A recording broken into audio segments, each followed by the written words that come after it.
What's going on, Penn State fans? Max Ralph here on the Blue White Breakdown, Penn Live's podcast. Make sure you're tuning in with us. Got a special guest here today. This man next to me on your screen, Jim Monis, an ex-NFL scout and exec, important guy. That's all you need to know.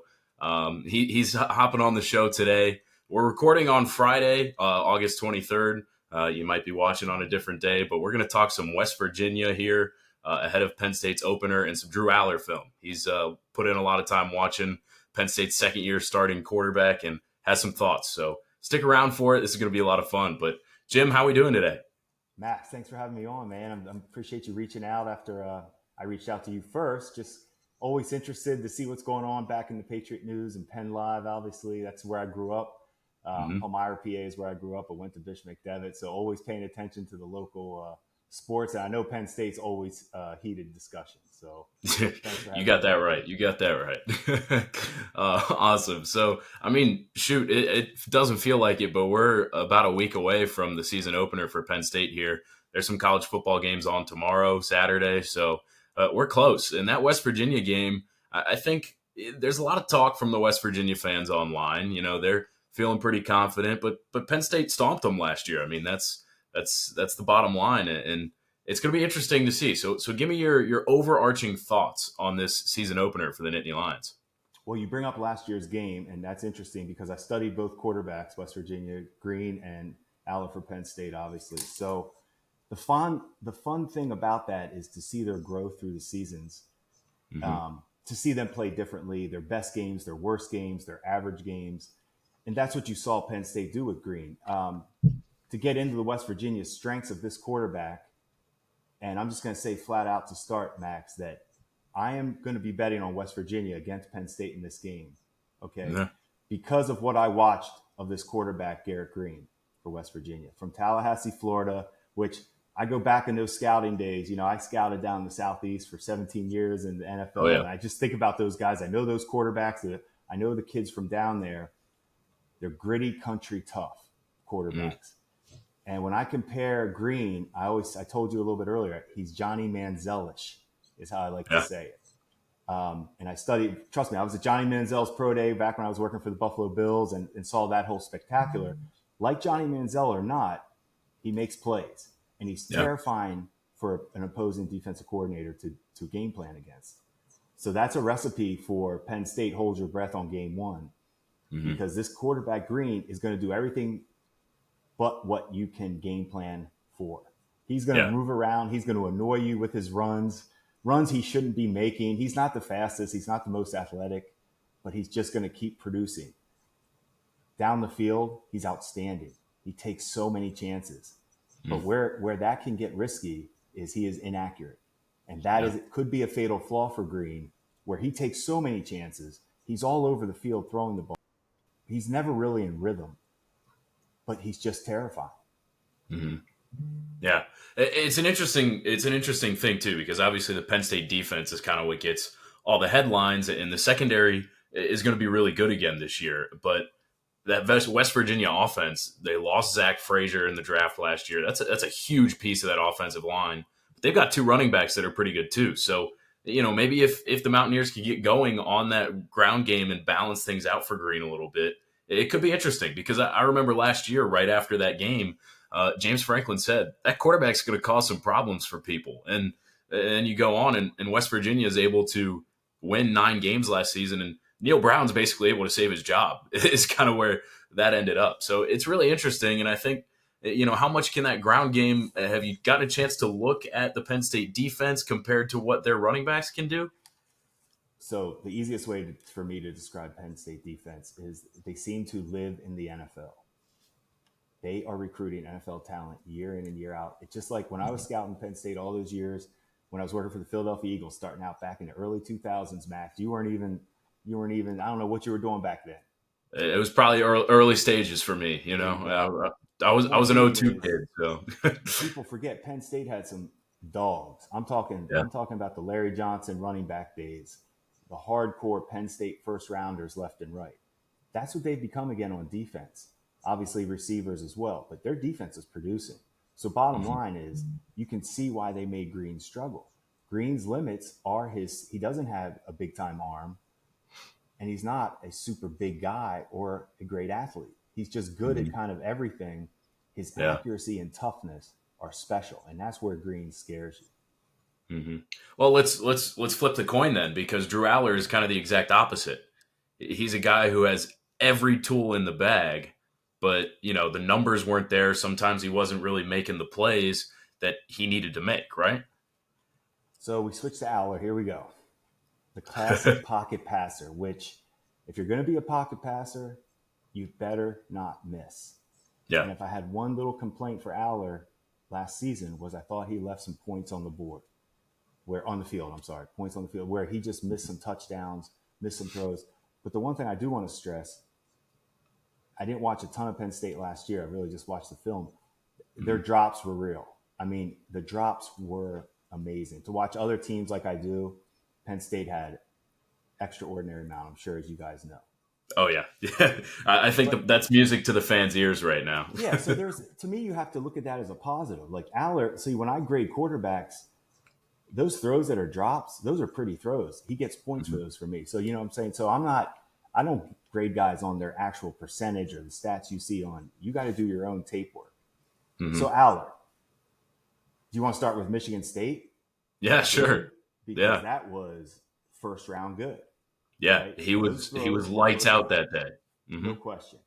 And that's what gets you like Penn State. That's where you say, where is it all the time? Yeah. Yeah. Well, my answer to that is he is not a pure accurate passer right now. A little bit more of a thrower with big arm. But that can fine tune it. I've seen it here in Buffalo with Josh Allen. His accuracy has fine tuned from Wyoming. Quarterbacks get better. I said that in that article I wrote, but he's 20 years old. It's okay. Everything's okay. Yeah. But he does have one thing that concerns. The slow feet and getting out of trouble is a concern for me. How are you going to beat the big dogs? Yeah. You got to be able to use your legs. I will say, Franklin told us he's down about 10 pounds this year. Can that really be a difference maker for him? No. But what it can do is know that he's in great shape. He's working on his feet. You don't have to be a scrambler. You have to just be Drew Brees when I was with the Saints. Outstanding movement in the pocket. Just be athletic and quick enough in that short area phone booth to be special. And if Allar can work on that, and certainly will improve. I can't wait to watch him to see if he improves. But that Michigan State, that's the good. The NFL sees that and says, come on and play. But then the NFL is going to, we're always worried. We're always ready to accept the challenge of working on a quarterback's accuracy. Yeah, I mean, if you're sitting in a front office like you have for a lot of years, and you see a guy who's 6'5", 230, could probably throw the ball 80 yards. He looks a lot like Josh Allen, if we're being honest. You brought his name up. Physically, he looks like him. Are you kind of licking your chops a little bit? So yes, you just described the combine almost. When you that's the combine for NFL. It's like you go there and you just start to see everybody. But yeah, to your point, for the scouts that are out there in the field this year, getting out there to the games, you're on the field before the games. You're checking out the pregame warmups. When you see Allar, you're like, yep, that's NFL. Like that's big, that's big arm. You see every throw you want to make. I brought up that Michigan State game as an example, but almost every game, and Max, I think you probably agree, you could find the exact negative where how do you miss those throws? And that needs to stop. Like you cannot miss open throws. Yeah. I say that, but it's not going to affect the NFL to a point. They are always going to believe in what can he do. And like I told you, the good is first round good. Yeah. So once you see the first round good as a scout, it's there. Now, can it become consistent? That's the greats. The greats are consistent. Yeah. How much can a coaching change at offensive coordinator and a shakeup in the wide receiver room help him this year? Huge. Yeah. Coaching matters so much. I always say coaches can't win games. They can lose them. Ask Mario Cristobal. But you see my point. But the true coaches are great teachers. And yes, they will find the talent and get the most out, max out that talent, what he does well. And I think that is going to be a big difference for Penn State this year. Yeah. You ever get to watch any Kansas with Kotelnicki out there? So my experience with Kansas is they have who I consider one of the best head coaches in college football, Yeah. based on the fact he goes from D3 national champion to building a bum program like Kansas, and we're actually Mhm. talking about them now. Yeah. That's a sign of a coach. When you can switch colleges, switch pro teams, win anywhere. Andy Reid, you go anywhere and win. You're a great coach. So it tells me Kansas, they know how to coach and develop and teach. I'd be Yeah. excited. Yeah. Well, I know something else you mentioned a little bit, and this is something Kotelnicki got to do a ton at Kansas. A little bit of a two quarterback look. Bo Pribula, have you watched some of him as well? I did.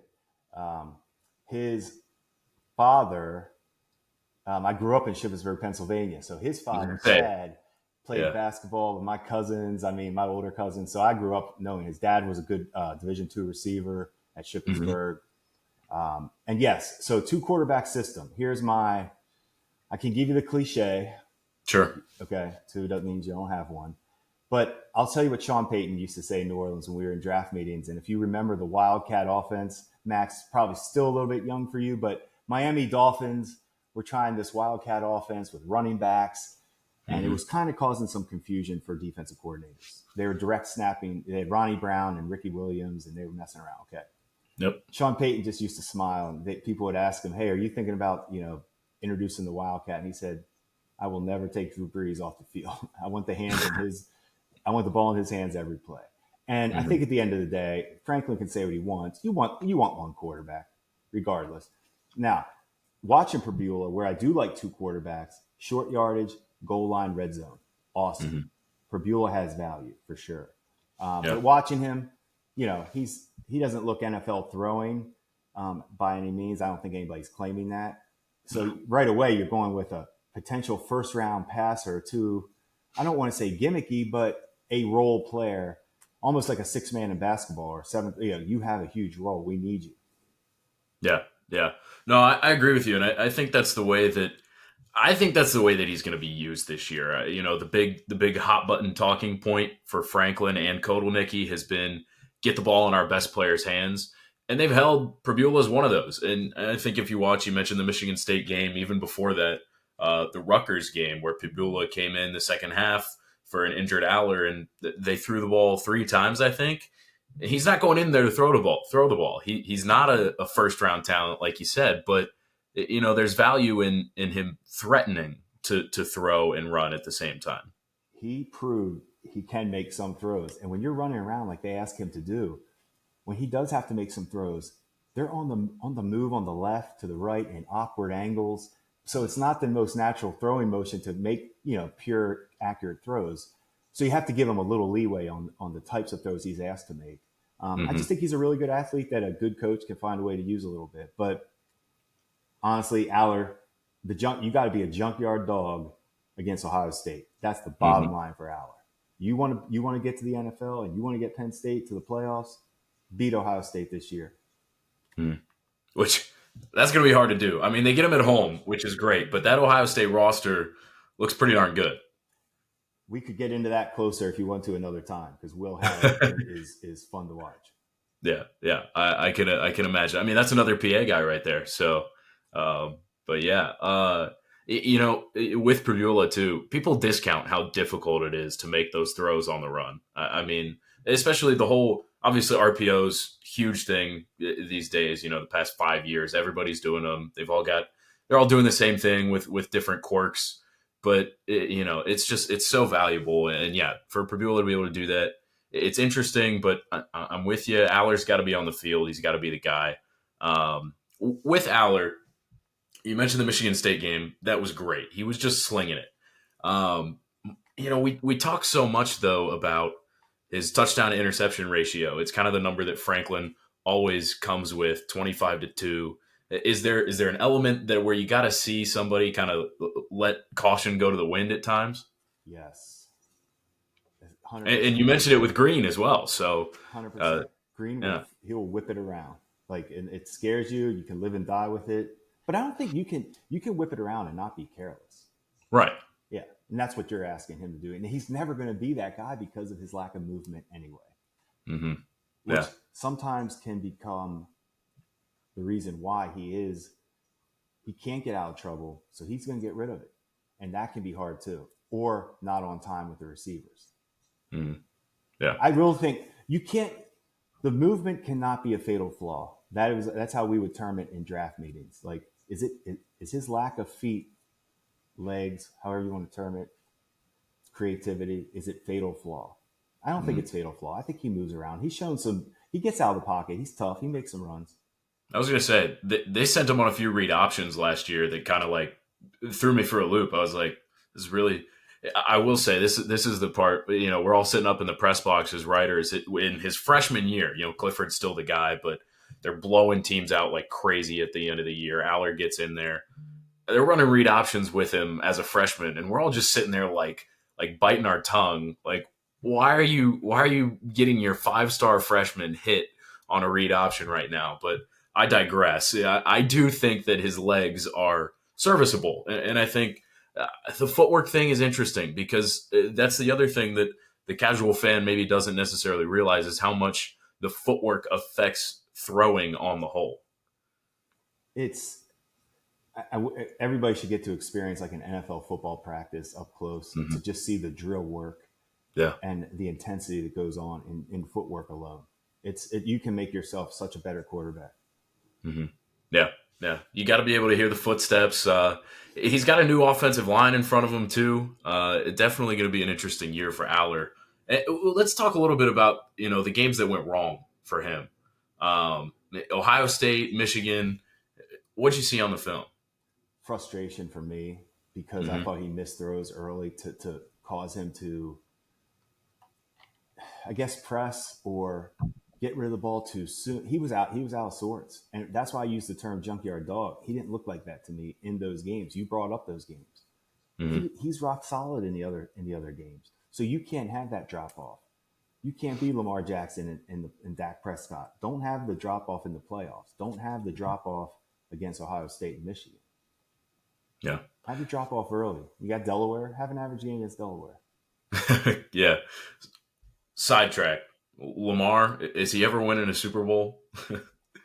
So that's a great question. Is he ever going to win a Super Bowl? Boy, if I had that answer, Max, I'd probably move to Vegas. But to answer your question, I'm a little questionable on Lamar. To answer your question, if he will ever win a Super Bowl, I'll say no. Yeah. I really am. I'm a little down on him. I've tried. When I say down, it doesn't mean they're not going to be in the mix this year. He is so competitive. That's a good team. Right. I'm not trying to say they're not going to be in the mix. The AFC is so loaded. I thought last year was set up prime for them. And to lay an egg like they did against KC, that's a huge concern to me. I'm a huge, Harbaugh, I was started with the Eagles. He was special teams coordinator. So always just respect and know that they're good every single year because that's the type of program he runs. Lamar is special enough to win a Super Bowl. I just don't think they're going to do it. The Henry thing is going to be fascinating to watch this year, though. I'll tell you what. But can I ask you about Penn State's running backs too? Then those are two guys that are really, really good, and they just flash everywhere they go. Can you have me back on because I've not studied them to feel comfortable enough to speak on? Yeah, of course, yeah. They're good guys. I think they're going to be. I think they're both going to be in the NFL next year. If I had to guess, but obviously, you're a little bit more expert than I am. What were their backgrounds? Were they big time recruits? See, I have not looked into them. They were. Yeah, Singleton was a 5-star guy out of Governor Mifflin in PA, and Allen he was an IMG guy, 4-star, and they're just thunder and lightning. They're really good. Singleton's a little bit of the faster guy. Allen's got great patience and vision. They're a fun watch. So certainly, when you get the chance, those guys are going to be coming up in circles. So if you're telling me Penn State has 2 good running backs with Allar, there's no excuses. Yeah. You can beat Ohio State. If you have 2 good backs and you're a real NFL quarterback, you can beat Ohio State. Yeah. No, I'm with you. And I think that's kind of the bugaboo last year because, we talked to the running backs coach, Jaywan Sider, and a bunch of times. Both of those guys only got 9 carries each, I think, against Ohio State and threw them out of rhythm a little bit. But I also think that there's a big part of it where the receiver play was down as well. And so It just kind of it was a whole mess last year, which I know you can see on tape. There's missed throws from Allar. There's lack of confidence. There's poor route running. There's poor play. Like it just was a whole mess. And so I think this West Virginia game next week, while I think it's a bad thing for Penn State to have a scrappy team like this on their opener, on the road no less, in Morgantown, which everybody knows is a madhouse, I think it's a bad thing for Penn State. We all know it, but I think it's a good thing for us third-party observers because we're going to know early on whether this Penn State offense has improved. I think that's a realistic, good way to look at it. See where you're at, because obviously your goal is to make the college football playoffs. I'm sitting there telling you I'm betting on West Virginia. They're also getting 10.5, 11 points. So Penn State can still win. I just think, to your point, they're in for, I don't want to say it's like a good measuring stick. Like, you need to come ready. Yeah. This is Super Bowl for West Virginia. Yeah. Have you been down to Morgantown? Max, many times. And when I talk about a Tuesday night with Pat White back in the day type game, or a Thursday night Pat White type game, I would have to say Morgantown's top 3 I've ever been to. Wow. Oh, yeah. LSU, Morgantown. Columbia, South Carolina is a sneaky, incredible place. Yeah. But anyway, you don't get me started on those. But West Virginia, this is Super Bowl. Like, I'm telling you, it is going to be wild. If you've never been to a game there, that is an experience. Yeah. I actually, before I was hired by Penn Live when I was still in college, I did an internship over in the area and drove down to Morgantown a few times in training camp. It's a nice area, but the stories I've heard about what those fans are going to do in that stadium, Penn State's lucky it's a noon game. You just fault. Yeah, that was my next thing. As long as it's not a night game, you have a chance. Night game, I always think. We used to say in New Orleans, even though we're at the Dome when I was with the Saints, we had a night game. Forget it. Like a Sunday 12 noon game down in New Orleans, because those games are at noon. Yep. That crowd's still sleeping a little bit. That you might catch the Saints off, but at night you're not catching them off. Yeah. Yeah. I think just because people might be interested in it, it's not Penn State. I'm interested in it. Where is the stadium that just gives NFL coaches, execs nightmares every single time? The hardest places are the indoors. Yeah.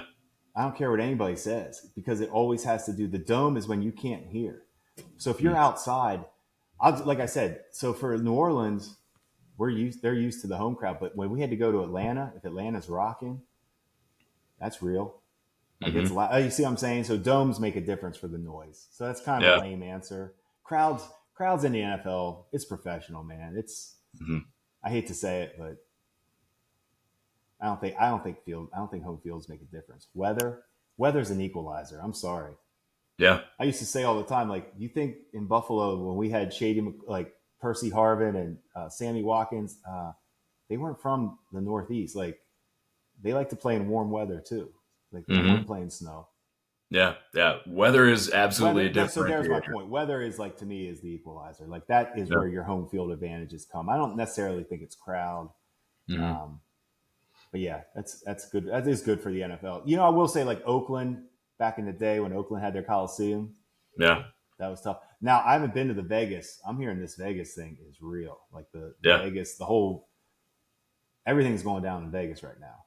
Yeah, you're right about that. I've heard fun things about the what do they call? They calling it the Death Star out there. Yeah. So yeah. See, I'm giving you some good spots, Max. You got to line up your travel itinerary. We're doing it. See, we're going out to LA this year with Penn State. So I think that'll be fun. It doesn't even sound right how you just said I know. It is messed up. It doesn't even feel like the Big Ten anymore. But that's interesting. The dome thing, for sure. I mean, NFL stadiums aren't packing it in like Beaver Stadium. Well, they do, but they're not. It's just not the same. I can't explain it. Philly's an incredible home field. It is, but if you're beating them early, they're booing they're booing their own team. Yeah. It's a different level. I know exactly what you're saying, and I agree with you. I wanted to talk a little bit more about Garrett Greene. I mean, where is he going to beat Penn State in your eyes? So pay attention right out of the gate, because they take shots down the field early. Their yards per pass, I think, were 10.2 per. It was just they're down the field throwing team, and he runs around. Every single thing as a coordinator, they're nightmares. So you're telling me they have some new secondary. That can be a recipe. I mean, you don't want. Hey, the cliche is true. You don't want to let teams hang around. Mm-hmm.